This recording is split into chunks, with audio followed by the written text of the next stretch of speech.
മലപ്പുറം കാളികാവിൽ ഒരാളുടെ ജീവനെടുത്ത കടുവയെ പിടികൂടാനുള്ള ദൌത്യം 3-ാം ദിവസത്തിലേക്ക് കടന്നിരിക്കുകയാണ്.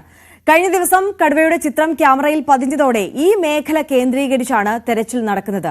കടുവ കൃത്യമായി ഏത് മേഖലയിലാണെന്ന് മനസ്സിലാക്കാനായാൽ കുങ്കി ആനകളെ ദൌത്യത്തിന് കൊണ്ടുപോകും. CV അനുമോദ് കാളികാവിൽ നിന്ന് നമുക്കൊപ്പം ചേരുകയാണ്. Anumod, good morning. ദൌത്യം 3-ാം ദിവസത്തിലേക്ക് കടന്നിരിക്കുകയാണ്. കഴിഞ്ഞ ദിവസം കടുവയുടെ ദൃശ്യങ്ങൾ ഈ ക്യാമറയിൽ പതിഞ്ഞത് ദൌത്യസംഘത്തെ ഏറെ സഹായിക്കും, അല്ലേ?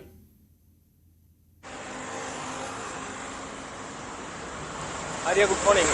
ഇതിൽ ഏറ്റവും പ്രധാനപ്പെട്ടത് ആദ്യ 2 ദിവസം നേരിട്ട വെല്ലുവിളി കടുവ എവിടെയാണെന്ന് മനസ്സിലാക്കാൻ കഴിയാതെ പോയതായിരുന്നു. അതിൽ ഒരു ബ്രേക്ക് ത്രൂ കിട്ടുന്നത് ഇന്നലെ രാവിലെ ഗഫൂറിൻ്റെ മൃതദേഹം കണ്ടെത്തിയ മേഖലയിൽ സ്ഥാപിച്ച ക്യാമറയിൽ കടുവയുടെ ദൃശ്യം പതിഞ്ഞു എന്ന സമയത്താണ്. അത് നിർണായകമായ ഒരു ബ്രേക്ക് ത്രൂ ആണ്. അപ്പോൾ ആ ഒരു മേഖല കേന്ദ്രീകരിച്ച് കൂടുതൽ തെരച്ചിൽ നടത്തുമെന്നാണ് വനംവകുപ്പ് അറിയിച്ചിട്ടുള്ളത്.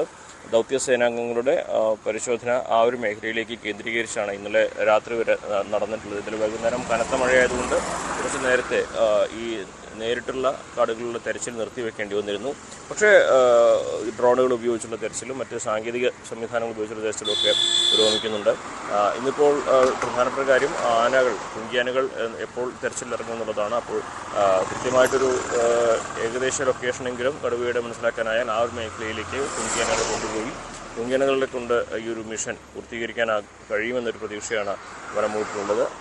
അതുകൊണ്ട് തന്നെ ഇന്നത്തെ ദിവസം ഏറെ പ്രതീക്ഷയും വനംവകുപ്പ് നൽകുന്നുണ്ട്.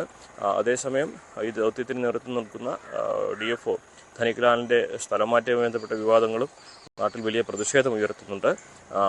ജനങ്ങൾ ഈ ഒരു കടുവയെ ജീവനോടെ ഇവിടുന്ന് കൊണ്ടുപോകരുത് എന്നൊരാവശ്യവുമായിട്ട് വലിയ പ്രതിഷേധത്തിലേക്ക് ഒരുങ്ങുന്നുണ്ട്. അതുപോലെ തന്നെ ആ ഒരു മേഖലയിലുള്ളവർക്ക് സ്പെഷ്യൽ പാക്കേജ് നൽകണമെന്നൊരാവശ്യവുമായിട്ട് അവർ വിവിധ തരത്തിലുള്ള പ്രതിഷേധങ്ങൾക്കും ആഹ്വാനം ചെയ്യുന്നുണ്ട്. ഇന്ന് വൈകുന്നേരം അടക്കാക്കുണ്ട് എന്ന മേഖലയിൽ അതുമായി ബന്ധപ്പെട്ട ഒരു പ്രതിഷേധ യോഗവും വിളിച്ചു ചേർക്കുന്നുണ്ട്. എന്തായാലും സംഭവം ഗുരുതരമാകുകയാണ്. കാളികാവിലെ ഈ കടുവയുടെ ആക്രമണത്തെ തുടർന്നുണ്ടായ കാര്യങ്ങളൊക്കെ ഇന്ന് കടുവയെ ഏകദേശം മനസ്സിലാക്കാൻ കഴിഞ്ഞാൽ അതിനെ പിടികൂടാൻ ഏറെ സമയമെടുക്കില്ല എന്ന പ്രതീക്ഷ തന്നെയാണ് വനംവകുപ്പ് പങ്കുവയ്ക്കുന്നത്. തീർച്ചയായും CV അനുമോദാണ് കാളികാവിൽ നിന്ന് നമുക്കൊപ്പം ചേർത്തത്. എന്തായാലും ദൗത്യം അത് 3-ാം ദിവസത്തിലേക്ക് കടന്നിരിക്കുന്നു. ഒരു ബ്രേക്ക് ത്രൂ എന്ന് പറയുന്നത് ചിത്രങ്ങൾ, കടുവ എവിടെയുണ്ട് എന്നുള്ളതിൻ്റെ ഒരു ചിത്രങ്ങൾ ക്യാമറയിൽ പതിഞ്ഞിട്ടുണ്ട്. അത് ദൗത്യസംഘത്തെ ഏറെ സഹായിക്കും.